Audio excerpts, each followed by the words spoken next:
In 1865, James Mudd presented a paper at the photographic section of the Manchester Library and Philosophical Society. He called the paper A Photographer's Dream. Unfortunately, I have not been able to locate a copy of this paper on the internet, and I will keep searching for a copy. But so what I am doing now is whatever I'm saying right now is abstracted from an excellent book called Photography, A Very Short Introduction. Anyway, back to Mr. Mudd. So James Mudd wanted people to regard photography as a fine art, but the obsession with chemical techniques appalled him. And in his dream, he traveled to the 29th century and found much of the same thing with an obsession with technical development. So we are roughly 8 centuries away from the 29th century, and I don't know what the future holds. I don't think anyone knows what the future holds, and I don't even know if humanity will survive till then. But anyway, I am an engineer, and the chemical techniques of the 19th century fascinated me. And sometimes I'd wake up in the middle of the night and sigh, wishing I had access to these old techniques. I have simulated them digitally, and if you use programs like DxO Film Pack, you can experiment with a few filters and presets that simulate these techniques. Now, simulating the old chemical techniques is fun in its own way, but in another way, it's far too easy. I say this from the perspective of a person who has spent many nights in a dark room. The joy of experimenting with chemicals, and I'm speaking from my personal perspective, stems from one simple desire, which was to see how I could create different kinds of images with different tones, and while doing so, create different moods. And this was for me the greatest joy of experimenting with chemical techniques. But what happens now? And since those days, everything has changed. Photography started to change when cameras became smaller, and George Eastman founded the Kodak company, and you could just send your rolls to the company, and they send the prints back. So it became easier. While I say this, I also ask myself a question about the chemical techniques. Was there a kind of a childlike, nerdish delight that, helped me become, or prompted me, or motivated me to become excited about these techniques? And I may have said this earlier, but I've asked myself this question many times, but I do not have a clear answer. I don't think I ever will. So to repeat, photography remained a niche for many years. Then cameras became smaller. Kodak invented the flexible roll film, and you could send your rolls to the company and you could get your prints back. It became easier. Then came digital cameras, and then came Photoshop, smartphones, and social media. And I believe that photography has changed more in the last few decades than it did in the preceding century.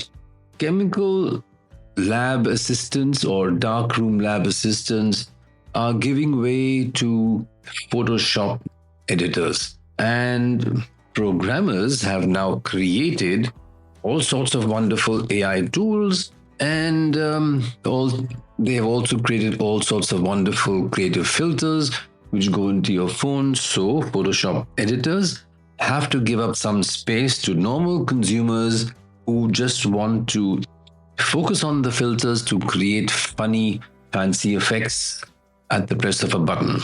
Now, if you scan YouTube or other channels, you're going to find millions of videos teaching you esoteric photo or video or audio editing techniques. They help the consumers navigate the increasingly complex world of camera menus, because ever since Sony introduced the mirrorless camera menus have become far more complex, and you're going to get a lot of gear reviews. And all this is fine. All this is absolutely essential. Now, those who teach you photography teach you how to edit a photo. And I'm speaking about online stuff right now. And they also teach you how to simulate light. Almost no one teaches you how to see light or how to appreciate light.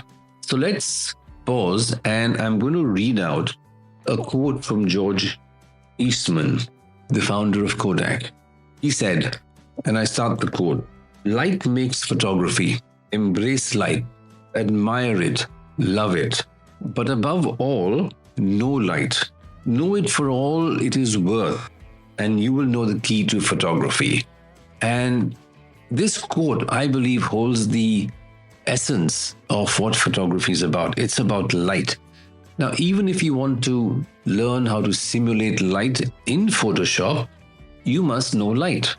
And if James Mudd were to take a pit stop today in our century en route to the 29th century, and if he were to survey the world of photography that exists today, I don't think that he would find anything different from what he experienced in the 29th century.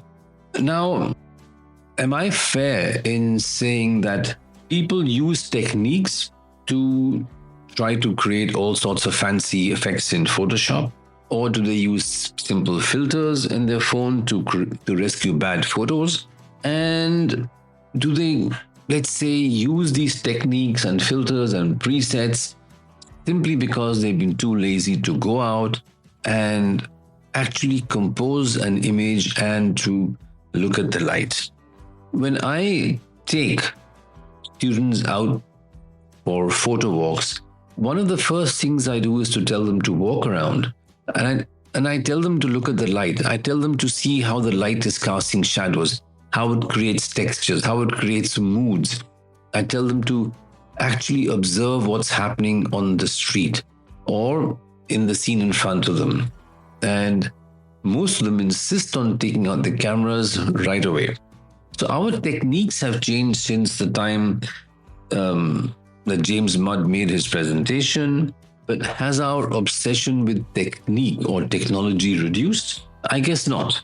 In a world where social media and society actively puts pressure on you to keep posting images every single day, are we losing our soul at the altar of technology? Are we losing our soul at the altar of what is known as productivity? And in the relentless intrusion of AI into photography, what will the future hold? I asked this question last week and I don't have an answer, but maybe there will be a reversal.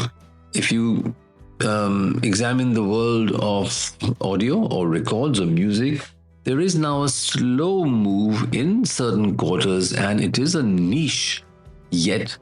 But some people are actually starting to listen to LPs and records again.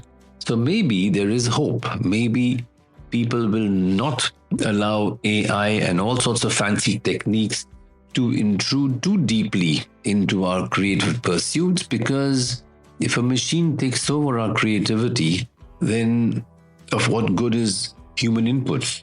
Of what good are we? So I do believe there is hope for us.